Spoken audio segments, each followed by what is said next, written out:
حضرت سلمان فارسی رضی اللہ تعالیٰ عنہ کا واقعہ تو بہت معروف ہے، جو مجوسی تھے، جو آتش پرست تھے اور جو اتنی آگ جلاتے تھے اپنی عبادات کے لیے کہ کہا جاتا ہے کہ کبھی آتش کدے کو ٹھنڈا نہیں ہونے دیتے تھے۔ ان کے والد زمیندار تھے اور زمیندارے کے طور پہ وہ جایا کرتے تھے۔ ایک دن انہوں نے اپنے بیٹے سلمان کو بھیج دیا۔ سلمان باہر جا کے دیکھتے ہیں کہ عیسائیوں کے ایک گردے میں عبادت ہو رہی ہے۔ دیکھا کہ یہ جو طریقہ ہے یہ ہمارے طریقے سے بہت اچھا ہے۔ وہاں پہ گئے، لمبے واقعات ہیں۔ پھر شام سے ایک قافلہ آیا، ان کے ساتھ چلے جاتے ہیں۔ وہاں پہ وہ جو راہب تھا، جو پادری تھا، اس کے پاس جا کے رہتے ہیں۔ پھر اس کے بعد جب وہ فوت ہونے لگا تو اس سے پوچھا کہ مجھے بتائیں کہ کون سا ایسا آدمی ہے جس کے پاس میں آپ کے بعد چلا جاؤں۔ اس نے کہا آپ موصل میں چلے جائیں۔ آپ موصل میں چلے جاتے ہیں، وہاں پہ جا کے پچھلے پادری کا پیغام دیتے ہیں، اس کے پاس رہتے ہیں۔ اس کی وفات کے وقت پہ پھر اس سے پوچھتے ہیں کہ میں اب اس کے بعد کہاں پہ جو دین حق ہے اس کی تلاش میں جاؤں۔ تو انہوں نے نصیبین کے علاقے کے بارے میں کہا۔ پھر اس کے بعد ان کی وفات کے بعد اموریہ چلے جاتے ہیں، وہاں پہ وہ ریوڑ بکریاں ان کے پاس ہو جاتی ہیں۔ پھر وہاں پہ جو وہاں کا پادری تھا، راہب تھا، اس سے پوچھتے ہیں کہ میں اب کس کی میں تقلید کروں، کس کی اتباع کروں۔ تو انہوں نے کہا کہ مجھے کوئی ایسا راہب نظر نہیں آتا کہ جو اب دین حنیف پہ قائم ہو۔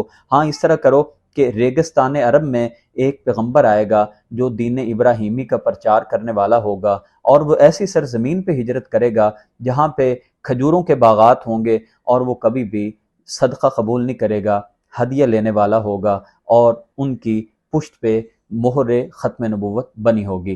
جناب سلمان فارسی ایک جو عرب کا قافلہ جو وہاں سے آیا تھا اس کے ساتھ آپ عرب کی طرف چلے جاتے ہیں۔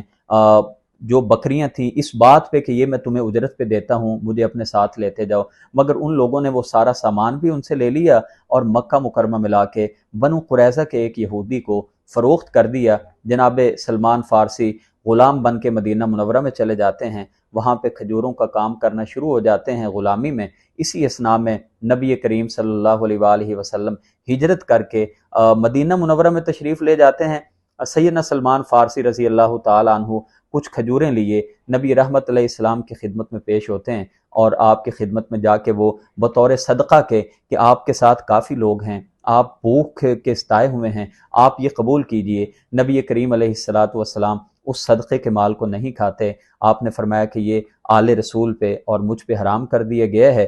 وہ سمجھ گئے کہ یہ ایک نشانی تو پوری ہو گئی، یہی پیغمبر لگتے ہیں۔ پھر اگلے دن وہ ہدیہ لے کے جاتے ہیں، نبی کریم علیہ السلام اس ہدیہ کو قبول کر لیتے ہیں۔